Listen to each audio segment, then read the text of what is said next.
Hello and welcome to a short video on how you can tell your male and female golden white-cloud minnows apart. White-cloud minnows have long been one of the most popular species in the aquarium hobby, but they're also a perfect species for hobbyists who are looking to get into breeding. And this is because white-clouds are charming to keep, they stay nice and small, and they are very easy to spawn. And incidentally, their fry are remarkably robust as well, really quite forgiving of all the common mistakes new breeders make. But before you get started with breeding, you are of course going to want to make sure you have both males and females.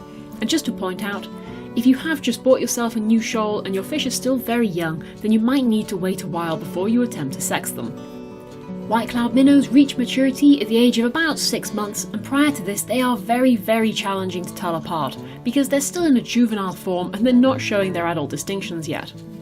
For this reason, if you are looking to breed and you need to buy younger fish, then you should get a school of at least 8 of them, just to make sure you increase your chances of getting both sexes in the group. Now, one of the wonderful but really quite unusual characteristics of the golden variety of the white-cloud minnow is how much variation they show in terms of colour. Some are orange, some are very yellow, while others can almost take on a pink hue, and there is no gender bias at all in terms of colours. Both males and females can be equally as bright as each other, also equally as dull as each other, and they can be any shade, for as I say, from pink to orange. And so colour is not the most reliable way of sexing them, apart from where their fins are concerned. Both males and females have white or yellowish tips to their fins, but on the males these are very much more prominent, creating a very clearly defined border along the top edge of the dorsal and anal fins. Females also have this border, but it tends not to be so well defined, and in fact it can be little more than a pale coloured splodge at the end of the fin. And this is because males particularly use their dorsal and anal fins when they are displaying to each other. They will flare their fins out, trying to show off and say, "Look at me, what a fine male I am, don't pick a fight with me." The more dominant males tend to have stronger borders to their fins compared to the less dominant ones, and you do need to be aware that very low ranking males can even have finnage that looks rather like that of a female. And if this is the case, then it's time to start looking at their tails. Female white-clouds who have reached an egg-laying age have a curiously shaped, streamlined shape to their tails that makes it look almost like it's too small for their body, or like they have some kind of deformity.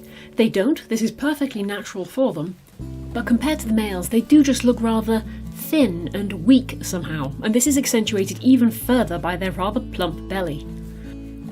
And this plumpness is another way of telling the two apart, especially late in the evening when the females are filling with eggs ready for laying in the morning.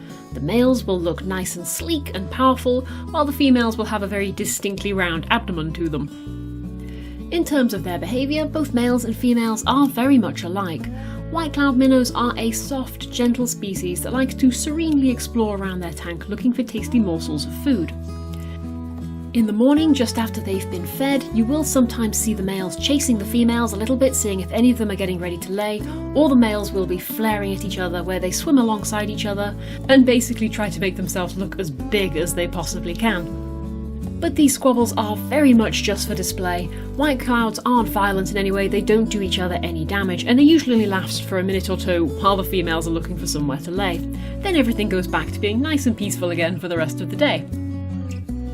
When you know what you're looking for, white-clouds are nice and easy to sex, and once you've done so you can separate them out into desirable pairs for breeding. Or of course you can just leave them all in together and leave it up to chance. It's entirely up to you. Either way though, I hope this little video has helped you sex your white-cloud minnows. Happy fish keeping everyone, and I'll see you again soon. Bye bye!